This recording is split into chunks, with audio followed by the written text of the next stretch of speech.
Сәлем достар, қалдарыңыз қалай? Бүгінгі мастер-класста көріп тұрғандай өте әдемі қазіргі таңда трендте болып жатқан косметичкаларды жасап үйренетін боламыз. Косметичканы жасау жолы өте оңай, әрі қараңыздар қандай сыйымды, іштері барлығы өте сапалы өңделеді. Ішіне кез келген косметичкаларыңызды салып алып, игіліктеріңізге пайдалансаңыздар болады. Ол үшін менімен бірге болыңыздар. Ал ендеше бастайық. Ал достар, ендеше бастайық. Ол үшін бізге не қажет? Ең алдымен дак матасын аласыздар, не болмаса өздеріңізге ұнаған велюр матасын аласыздар. Оның ені 31, ұзындығы 41 см. Егер де достар осыны велюр матасынан тіксеңіздер, онда сырып тігесіздер. Ондай мастер-класс керек болып жатса, міндетті түрде астына жазып кетіңіздер. Келесі сабақта дәл осындай косметичканы велюр матасынан тігіп көрсететін болам. Әзірге қазір дак матасынан тігеміз. Қараңыздар, 31-де 41 см дак матасын біреу дайындайсыздар. Осыған астына флизелин дайындайсыздар. Флизелин дублеринға қарағанда сәл жұқалау. Бір жағы клеймен, ал бір жағы клейсіз жұқалау. Осыны дәл сол размерде 31-де 41 осы дак матасына жапсыратын боламыз. Одан кейін астына подкладқа кез келген хб матаны аласыздар. Бұның да ені 31, ұзындығы 41 см. Дәл осындай бірдей размер, сонда бізге 3 бөлік қажет. Содан кейін дәл осыған 31 см-ге келетін замок керек. Бұл замок, қараңыздар, алдына потайной емес, но бір-бірінен ажыратылатын замок. Сондай замок керек болады. Осының размерімен 35 см тапсаңыздар, жақсы. Менікі бұл жерде өте үлкен, 70 см артығын алып тастайтын боламын. Одан кейін бізге 4,5-да 14 см осындай ұзын жолақша керек. Осының барлығын дайындап аласыздар. Дайындап алғаннан кейін әзірге подкладты, замокты, жолақшаны қоя тұрамыз да, осы флизелин мен дублеринді жапсырып әкелеміз. Бір-біріне жапсырамыз ыстық үтікпен. Мінекей достар, дак пен флизелинді бір-біріне жапсырып алдық, сонда сәл қатаяды. Ендігі кезекте бет жағын өздеріңізге қаратасыздар. Осы жерге замокты да беткі бөлігімен үстіне қоясыздар. Енді дәл осының үстіне подкладымызды қоямыз. Бір-бірін теңестіреміз. Және де осы жерден түйреп аласыздар. Бірдей қылып, осыны түйреп аламыз.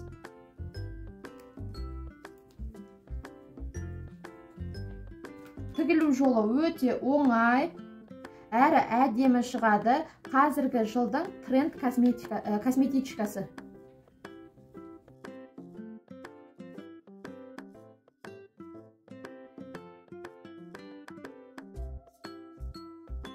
Мінекей, түйреп алдым, көрдіңіздер ме? Менің замогым сәл ұзын. Сіздер осымен 35 не 50-лік замок болса, соны алсаңыздар болады. Қазір бұның мен артығын қиып тастайтын боламын жұмыс барысында. Енді осыны тігуге барайық. Ал достар, ең алдымен тікпес бұрын бізге машинамыздың лапкасын, замок тігетін лапкаға айырбастауымыз керек. Промышленныйларда осындай болады, бытовойдікі өзінің тігетін несі болады, лапкасы болады. Соған ауыстырасыздар.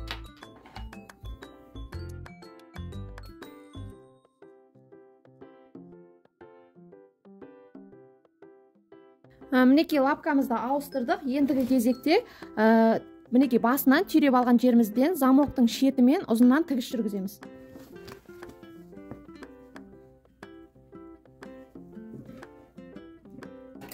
Міндетті түрде басында соңында закрепка жасаймыз.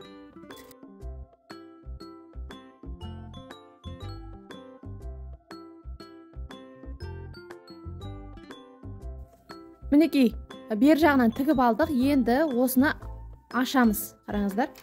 Мінекей замогымыз бергі бетте тұр. Енді осының шетінен 1 мм қашықта болсын, немесе лапканың бойымен ұзыннан тігіс түсіреміз.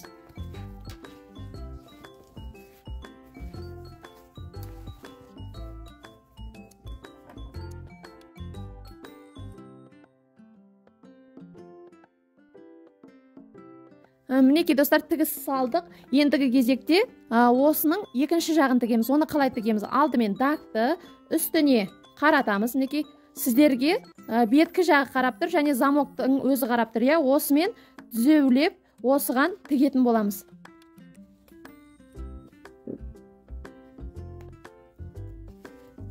Тек қана дактың өзін ғана тігесіздер, подкладқа тимейсіздер.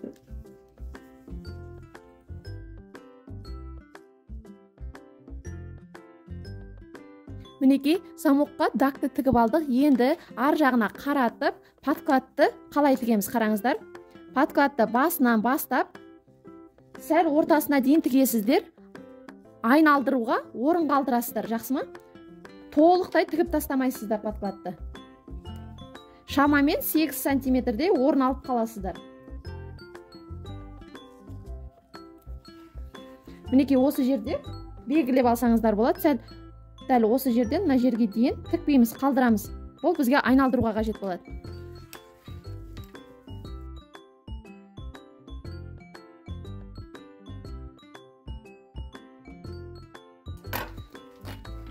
Мінекей қараңыздар, подклад бір бөлек, дак мінекей бір бөлек. Енді осыны бергі бетке айналдырамыз. Дак жағынан қараңыздар.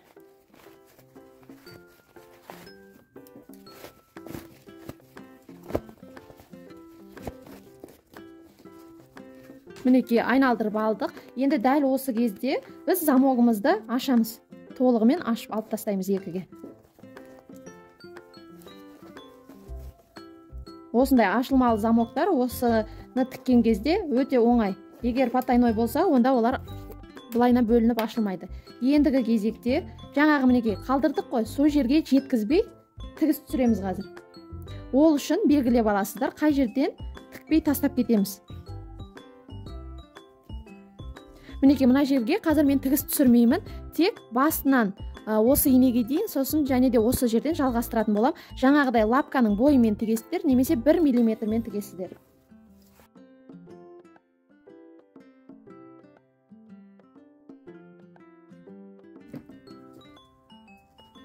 Ал мінекей мына жерде тікпей қалдырдым, жіптерін алып тастаймыз.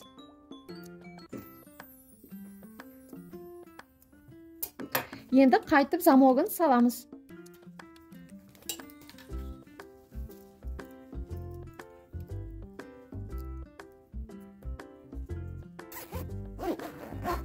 Мінекей қараңыздар, екі жерінен де тігіс түсірілді. Енді қайтадан ішкі бетке айналдырамыз.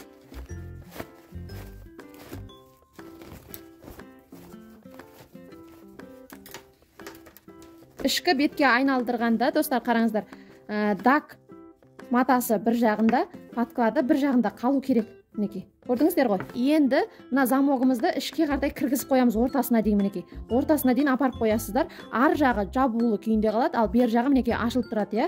Әзірге бұны қоя тұрамыз. Ендігі кезекте, достар, жаңағы жолақшамызбен жұмыс жасаймыз. Оны алдымен үтіктеп аласыздар, қараңыздар. Тең ортасынан бір үтіктейсіздер, сосын ортасына дейін екі жағын бүйтіп кішкентай бау жасап аламыз. Алдымен осыны үтіктеп алыңыздар. Ал мінекей, достар, қараңыздар. Тең ортасынан бір үтіктедім, екі шетін екі жағына қайырып үтіктеп, мінекей бір бүктедім. Енді осыны толығымен айналдырып, 1 мм қашықтықта тігіп аламыз.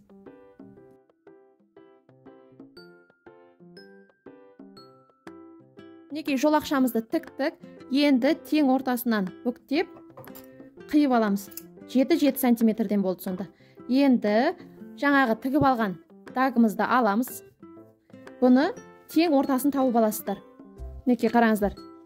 Бұлай бүктеп, тең орталарын белгілеп аласыздар, төрт жағынан да. Мінекей.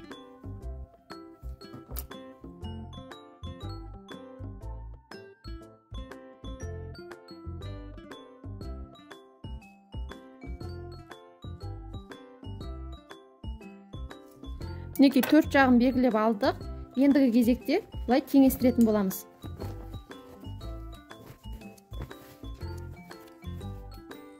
Подкладпен негізгі бөлікті теңестіретін боламыз. Ол үшін мінекей дәл ортасын белгілеп алдық қой. Осы жерге жаңағы жолақшамызды екіге бүктеп, дәл ортасына қойып аласыздар.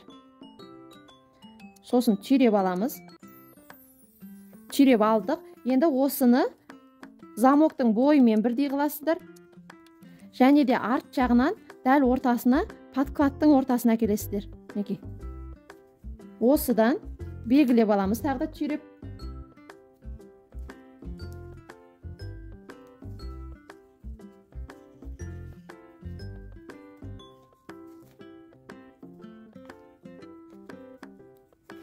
Мінекей қараңыздар, подкладпен негізгі бөлікті түйреп алдық. Енді ұзыннан тігіс түсіреміз.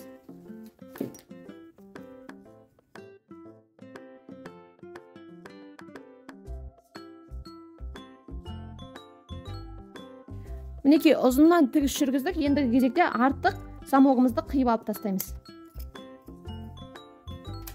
Ендігі кезекте достар екінші жағын тігеміз. Ол үшін қараңыздар, бұл жерде замогы ашық көрдіңіздер ме? Замогының өзі ортасында тұр.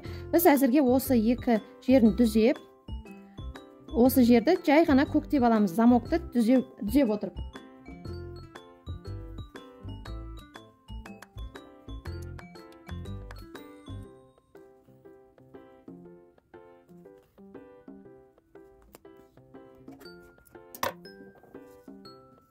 Дәл солайынан ортасына жолақшамызды қоямыз.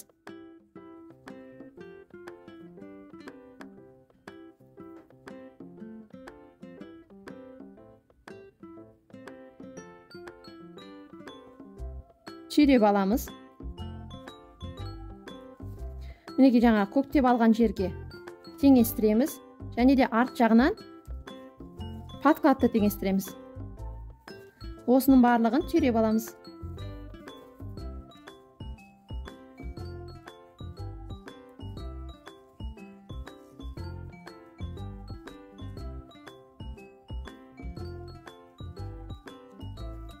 Дәл солайынан ұзын тігіс түсіріп шығамыз.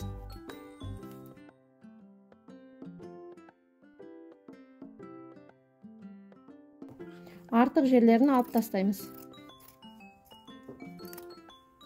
Ал мінекей қыздар, қараңыздар, екі жағын тігіп алдық, артық замокты қиып алып тастадық. Енді төрт бұрышын шығаруымыз керек. Ол үшін қараңыздар, мінекей тігілген жер бар ғой, тігісі мінекей менің тігісім міне тұр. Осы жерден бастап санайсыздар. Басынан бастап санамайсыздар өлшемді. Қазір осы тігістен санайсыздар. Тігістен ары қартай 3,5 сантиметр өлшейсіздер. Дәл солай астынан да 3,5 сантиметр. Енді осыны теңестіреміз, квадратный қыламыз. Енді үстіне қартай 3,5 көтереміз. Және де екінші мына жағынан да қайталаймыз солайынан 3,5 сантиметр.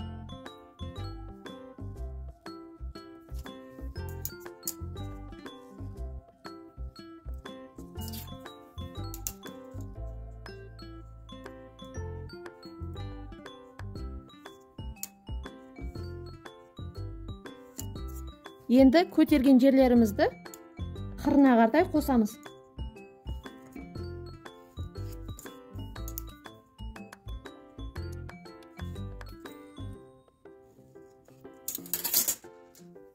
Неге қараңыздар, төрт жағынан төрт бұрышын сызып алдық, иә. Енді осыны қиып алып тастаймыз.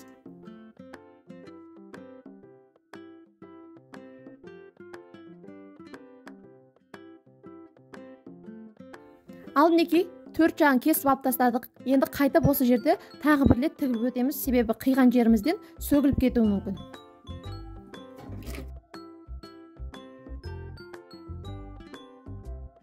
Ал мінекей енді бұрышын қосамыз. Оны қалай қосамыз қараңыздар. Мына жерді бүйтіп белгілеп алсаңыздар болады. Бүктеліп тұрған жерін тең ортасы екен. Енді алдымен дак матасын, негізгі матаны осылай ашасыздар. Ортаңғы тігіске әкелесіздер осылайынан түзу етіп. Түйреп алыңыздар. Енді осы жерден үстінен подкладымызды қоямыз, тоже ашамыз. Мінекей біріктіреміз тең ортасымен. Бұны да түйреп аламыз.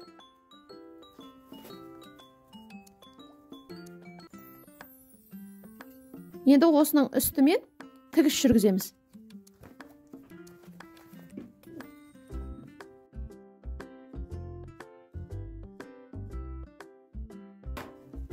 Мінекей қараңыздар, бір бұрышын тіктік. Ендігі кезекте дәл осының екінші бұрышын тігеміз, қараңыздар.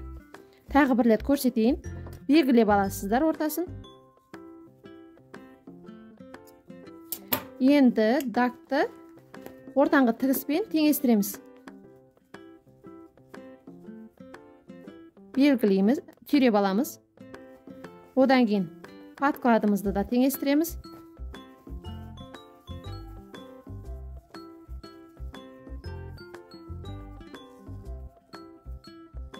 Түйреп аламыз.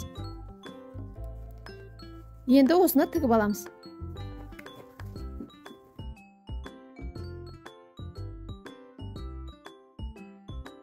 Ал мінекей бұрыштар дайын болды. Дәл осылайынан қалған екі бұрышында тігіп аласыздар.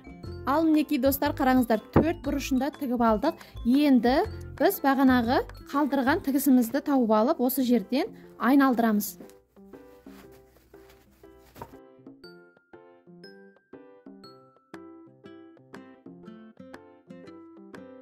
Ал мінекей айналдырып алдық. Қараңыздар, ішкі паткаларды қалай әдемі өңделді, қараңыздар. Ешқандай артық жері жоқ, бейкамен өңделмеген, ешқай жері бөгет жасамайды. Беткі беттерін қараңыздар, қандай әдемі бұрыштар шығады. Енді біз қалған бағанағы мінекей тікпей қалған жерімізді тігіп аяқтауымыз қажет.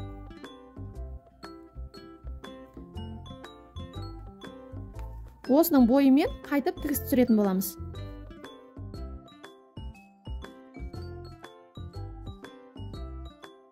Ал қыздар, қараңыздар, барлығын тігіп алдық. Қараңыздар, қандай аккуратна болды. Енді соңғы бөлігіміз, қараңыздар, осы бұрыштарын осылайынан бір-біріне теңестіріп, үтікпен басып шығасыздар. Тек 4 бұрышын ғана басасыздар. Сонда бұл нық тұратын болады, осылайынан тік тұратын болады. Ол үшін осы бұрыштарын осылайынан теңестіріп, барлығын үтікпен жақсылап басып алуымыз қажет, осылайынан. Ал мінекей достар, қараңыздар, шеттерін үтіктеп алдық. Үтіктеген кезде өз формасын береді, қараңыздар. Өте жеңіл, әрі әдемі шығатын косметичкамыз дайын болды. Ұнап жатса лайк басып, комментарий жазуды ұмытпаңыздар. Дәл осындайдың кез келгенін жасап алыңыздар.